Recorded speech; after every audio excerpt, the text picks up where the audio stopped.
Thanks for listening to the ArtTactic Podcast. I'm your host, Adam Green. With the art world calendar filling up with so many art fairs around the world, we wanted to highlight a new one that's opening in a both entertaining and really unique place.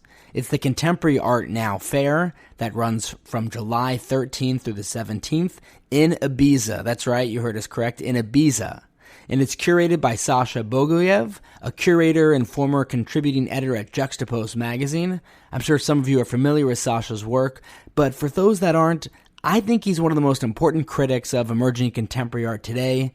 He reviewed countless exhibitions over the past several years for Juxtapoz, and he also curates often at various galleries.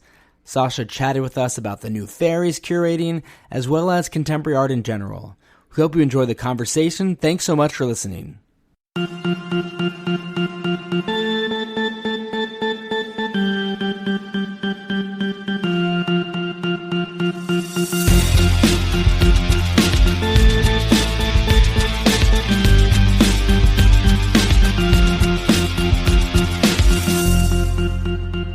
Saša, thanks so much for coming on. It's great to speak with you. Thanks for having me, and thanks for giving me a chance to introduce this new thing we're working on.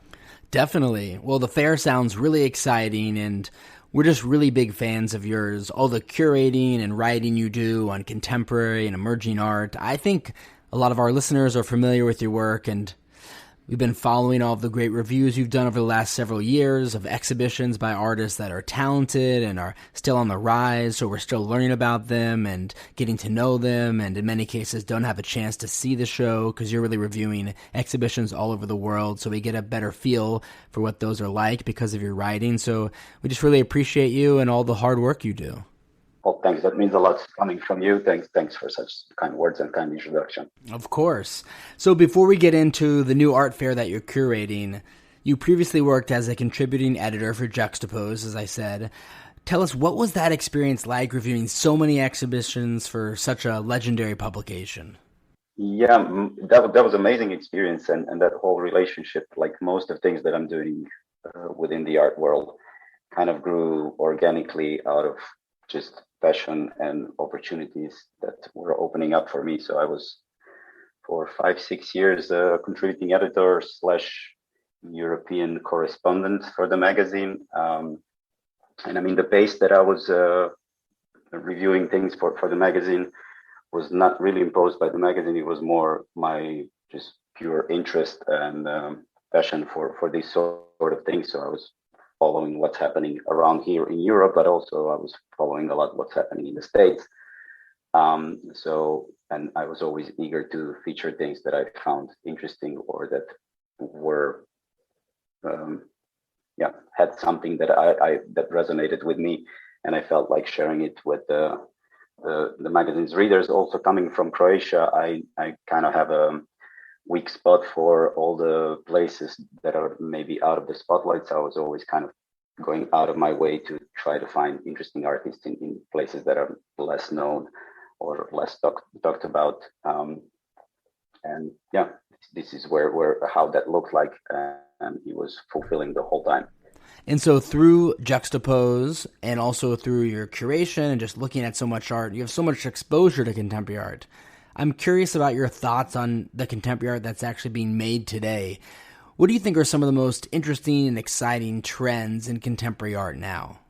Well, I'm not trying to focus on like putting things in a box, or my whole journey through this kind of, like I said, happened organically and without any planning, and I'm just trying to evolve and go by that. So I'm not really trying to distinguish things and put them in certain brackets.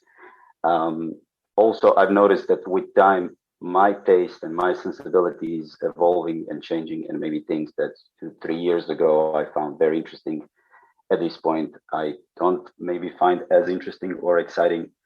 But one thing that kind of feels like it's something that it's continuously interesting for me is the mix of real, let's say, classic traditional painting in combination with contemporary aesthetics or trends or imagery or visuals. whether that's something to do with computers and digital, whether it's something to do with popular culture. But that mixture I find quite exciting, also because it's kind of endless in terms of possibilities where it can be driven. I also noticed that I have a preference, or a lot of times I resonate towards artists that have some background in, let's say, illustration or digital animation, 3D modeling, something working with the visual softwares, and then transitioning from that into painting. I don't know, it feels like for me that creates a very interesting mix, what's coming from it.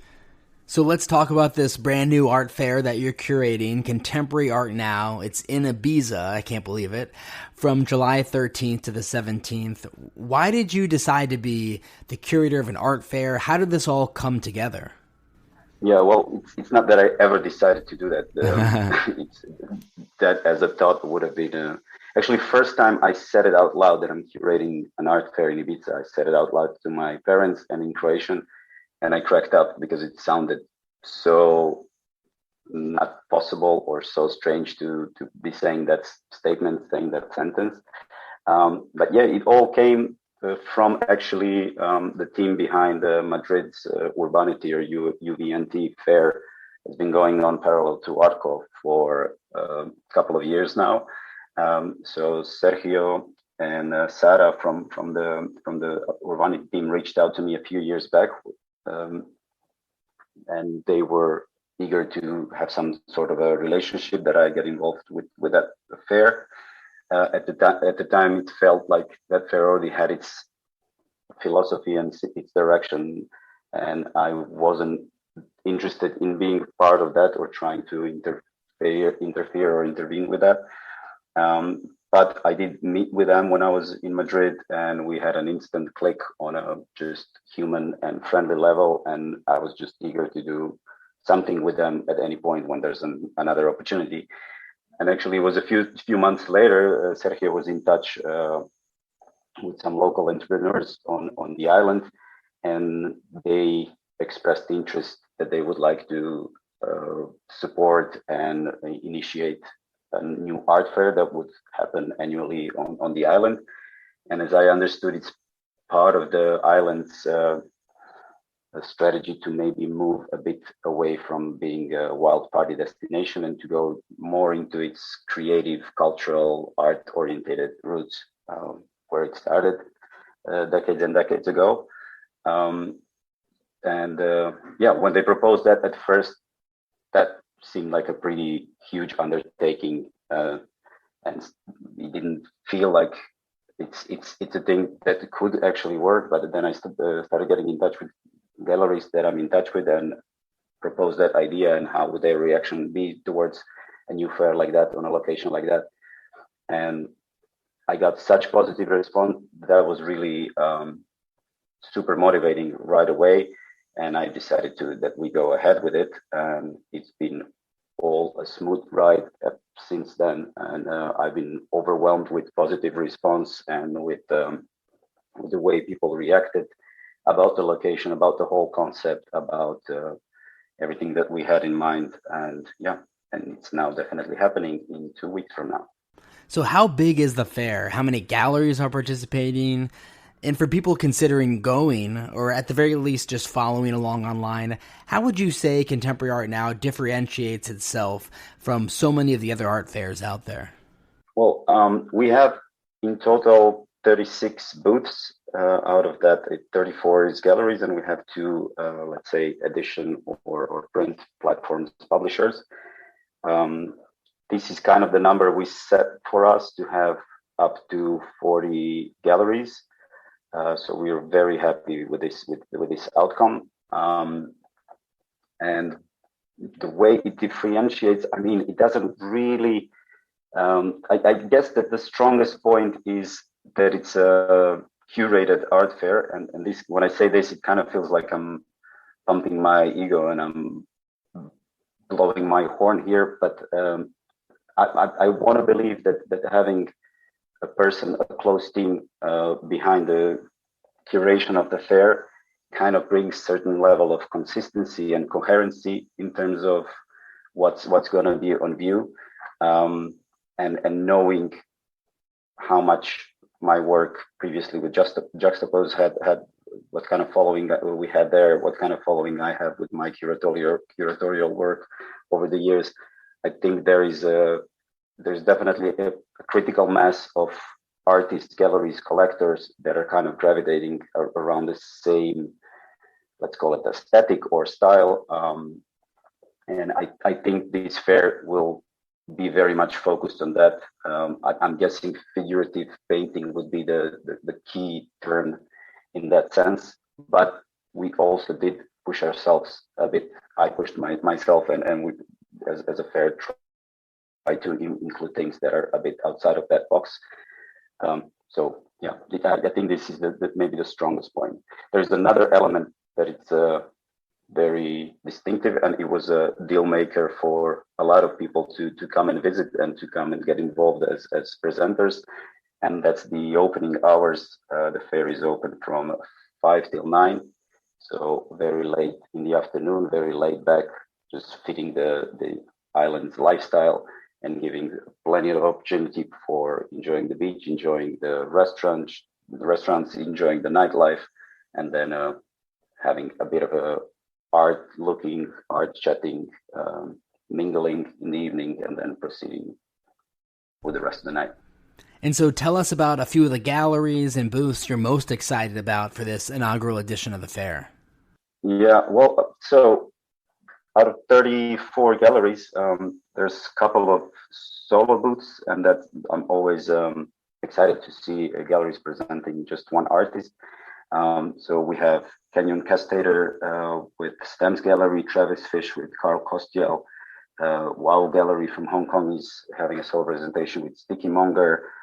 Afternoon from Seoul is showing Hiso Kim's work. Johansson Projects from Oakland are showing Robert Pokorny. M+B are showing Leo Mock, and Polygraph Obra Grafica is showing Miles Aldrich photographs, and the Lundgren Gallery is showing Jacoby Satterwhite. Besides that, I've been for a long time following what Nanzuka Underground is showing and their program, and being an Art Basel gallery for many years, having them at the fair, surely their booth is going to be one of the more exciting ones. Also, Droste Gallery from Germany and now Paris are going to have probably or definitely the biggest booth, so and with some really large scale works in there, so I'm excited about that too. I'm always supportive and enjoying the collaboration between Plus One and Sophie van Velde Gallery from Antwerp, because they're together showing their artists. I don't know, Everyday Gallery in Antwerp also have been building some sort of reputation for their fair presentation, which really takes the install and the whole setting into a new level, because they usually collaborate with some interior designers, furniture designers. So yeah, those are some of them, but there's a lot more obviously on the list here. And I'm sure you're focused on launching this inaugural edition, but have you thought about the next few years and your vision and goals for the fair? I'm definitely focused on this first iteration and doing it properly and making sure that literally everyone is happy to be part of it. Artists that are sending in or maybe even attending the fair, the galleries that are going to be flying in and sending the work and showing the work.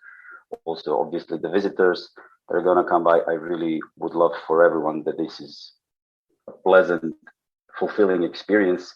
And once we have that done for the first edition, which is a big responsibility and a big undertaking, I think it's kind of going to get easier and way more natural how the fair will be progressing and continuing in the coming years.